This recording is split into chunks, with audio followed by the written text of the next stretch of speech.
దేవుని నామమునకు స్తోత్రములండి. నాటి ధ్యానాంశము స్వస్థపరచు యేసుక్రీస్తు. స్వస్థపడగోరుచున్నావా? యోహాను సువార్త 5:7 ప్రకారము. ప్రభువైన యేసు ఒక విశ్రాంతి దినమున బెతెస్దా కోనేటి కడ బహుకాలము నుండి పక్షవాయువుతో పడియున్న రోగి చెంత నిలిచి ఎంతో ప్రేమగా పలికిన మాట ఇది. అతనికి ఎంతో ఆశ్చర్యం. ఇంతవరకు తనెవరూ అలా ఆదరపూర్వకముగా పలకరించలేదు. ఈయనకు నా సంగతంతా తెలిసినట్లుంది అనుకుని, అయ్యా, నీళ్లు కదిలింపబడినప్పుడు నన్ను కోనేటిలో దించుటకు నాకెవ్వరూ లేరు సుమా. నేను వచ్చినంతలో మరి ఒకరు నాకంటే ముందుగా దిగును అని వేదనతో నిరాశతో పలికాడండి.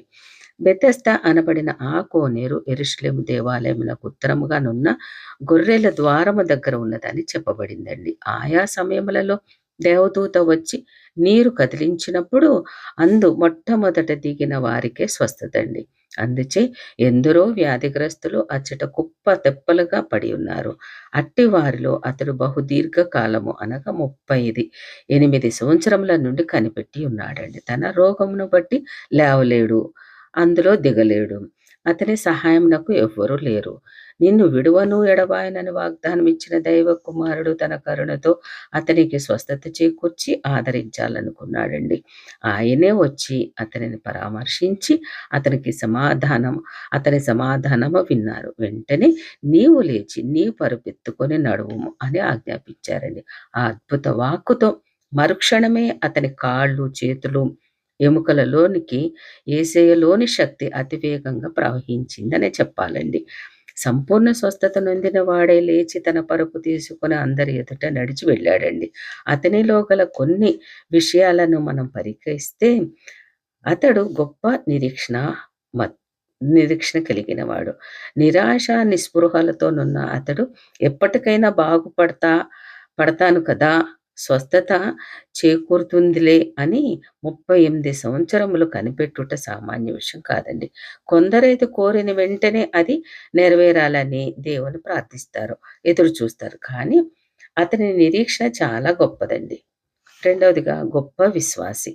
తనను ప్రేమతో పరామర్శించిన వారెవరో, ఎట్టివాడో తెలియకపోయినా ఆయన మాట యందు విశ్వాసముంచి ఆయన చెప్పిన పనిని ఎట్టి సందేహము లేకుండా చేశాడు. సాధ్యాసాధ్యాలను కూడా ఆలోచించలేదు, లేచి నడిచాడు. ఆయన చెప్పిన ప్రకారం గొప్ప సాక్ష్యం ఇచ్చాడండి.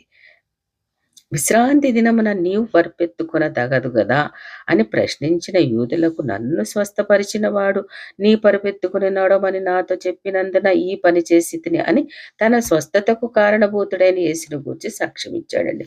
గొప్ప కృతజ్ఞత కలిగిన వాడు తాను పొందిన స్వస్థత దైవానుగ్రహమేనని తలచి దేవునికి కృతజ్ఞతాస్తుతులు చెల్లించుటకే అతడు దేవాలయంలోనికి వెళ్ళాడండి. కానుక చెల్లించి ఉంటాడు కదా. గొప్ప హెచ్చరిక పొందుకున్నాడు. దేవాలయంలో అతనికి మరొకసారి యేసయ్య దర్శనం కలిగిందని. యేసు అతనిని చూచి, ఇదిగో, స్వస్థత పొందితి, మరి ఎక్కువ కీడు నీకు కలగకుండానట్లు ఇకను పాపము చేయకుము అని హెచ్చరించారండి. అతడు దానిని గ్రహించిన వాడు ఆయన యేసు అని తెలుసుకున్నాడండి. గొప్ప సువార్తికుడైపోయాడు అతను. యేసును గూర్చిన సువార్త, యేసు మాటయే సువార్త కనుక యేసును తెలుసుకున్న అతడు మరొకసారి అందరి ఎదుట తనకు స్వస్థతనిచ్చినవాడు యేసు అని ఒప్పుకొని ప్రకటించిన సువార్తికుడయ్యాడండి. ఆ విధముగా అతడు యేసుని అంగీకరించి రక్షకునిగా స్వీకరించి ఆయన చేతి సజీవ సాధనంగా మార్పు చెందాడండి.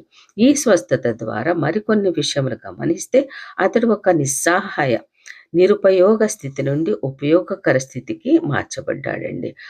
అచేతనత్వము నుండి సచేతనత్వమునకు మారాడండి. చీకటి నుండి వెలుగులోనికి నడిపించబడ్డాడండి. కూర్చున్నవాడు ఇప్పుడు నడవగలుగుతున్నాడు. కుంటితనం అనే అంగవైకల్యం నుండి విడుదల నొంది శారీరక స్వస్థతతో పాటు ఆత్మీయ స్వస్థతను అందుకుని ఆధ్యాత్మికతలో ఎదిగాడండి. నిరాశ నిస్పృహల స్థానే నమ్మిక, విశ్వాసము పెంపొందించుకున్నాడు. యేసయ్య తన పరిచర్య ద్వారా మరికొన్ని విశ్రాంతి దినములలో మరికొన్ని స్వస్థతలు అనుగ్రహించారండి. అవి ఏమిటో మనం జ్ఞాపకం చేసుకుందామండి.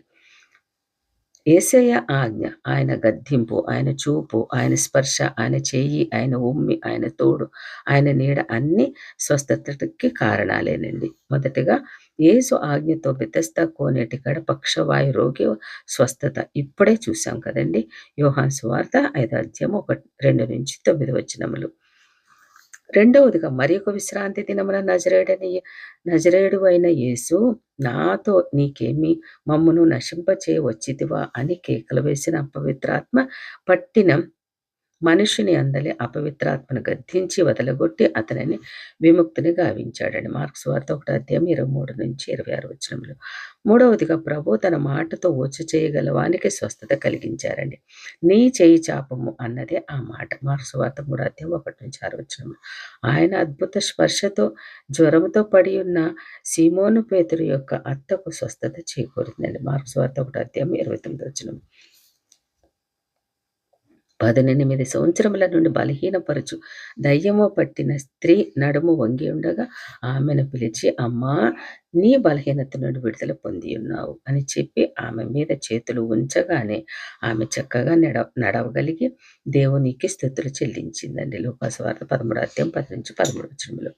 ఆరవదిగా మరి ఒక విశ్రాంతి దినమున ఒక జలోదర రోగిని చేరతీసి స్వస్థత అందించి పంపివేశారండి. లూకాసు వార్త 14:1-6 వచనం. ఒక పుట్టుగుడ్డి వానిని పిలిచి నేల మీద ఉమ్మవేసి మంటితో బురద చేసి వాని కన్నుల మీద ఆ బురద పూసి, నీవు సిలోయమను కోనేటికి వెళ్ళి కడుగుకొనమని చెప్పగా అతడు వెళ్ళి కడుక్కొని చూపు పొంది ఉన్నాడు. ఈ విధంగా ఆయన ఉమ్మతో స్వస్థత కలుగజేశారండి. యోహాను సువార్త 8వ అధ్యాయం 1-6 వచనంలో. వీడు గుడ్డివాడగుటకు ఎవరు కారణము?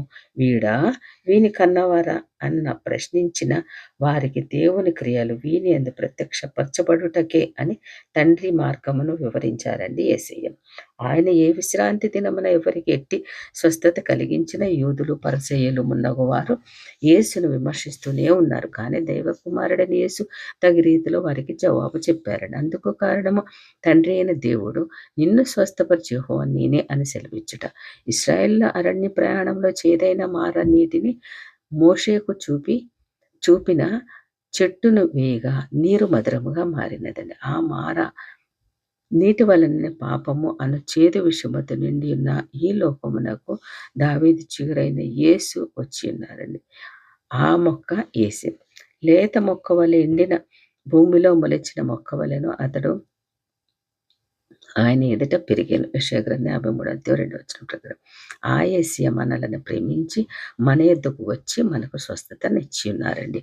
ఆ మొక్క నీటిలో చేరిననే చేదుకు విరుగుడండి. అలాగే ఆయన మన హృదయంలో చేరినప్పుడు పాపం అనే చేదుకు విరుగుడు. ఆధ్యాత్మికత అనే మాధుర్యం మనకు కలుగుతుందండి. అది పరిశుద్ధతకు దారితీస్తుంది. అట్టి స్వస్థపరిచే యెహోవా దేవుని క్రియలు ఆయన అద్వితీయ కుమారుడైన యేసునందు ప్రత్యక్షపరచబడి ఉన్నవి. కనుక యేసే మన స్వస్థ ప్రదాత. నిశ్చయముగా అతడు మన రోగములను భరించిన, అతడు పొందిన దెబ్బల చేత మనకు స్వస్థత కలుగుచున్నది అని యేసును గూర్చిన యెషయా ప్రవక్త 700 సంవత్సరం క్రితమే ప్రవచించారు. నిన్ను సృష్టించిన సృష్టికర్త ఇట్లు చెప్పుచున్నారు, నా యొద్ద విచారణ చేయని వారిని నా యొద్దకు రానిచ్చితిని, నన్ను వెదకని వారికి నేను దొరికితిని. యెషయా గ్రంథం 65వ అధ్యాయం 1వ వచనం. అంటూ నీ పైన తనకున్న ప్రేమ చేత నీ వైపు చేతులు చాపుచున్నాను అని ఆయన మన చెంతకు వచ్చి నిలిచాడండి. ఆ యేసు ప్రభు ఆ పక్షవాయు గల రోగిని వలె నేడే నిన్ను నన్ను దర్శించి రక్షింపగోరి మన చెంత నిలిచి స్వస్థపడగోరుచున్నావా అని ప్రశ్నిస్తున్నారండి. అలాగ స్వస్థపడగలిగితే ఆయనలో విశ్వాసం మనం ఉంచాలండి. విశ్వాసులారా, మన ఎడారి ఏకాంత జీవితంలో ఆ యేసే మనకు తోడు నీడ. పరమ వైద్యుడైన ఆయన సిలువలో తన రక్తం అనే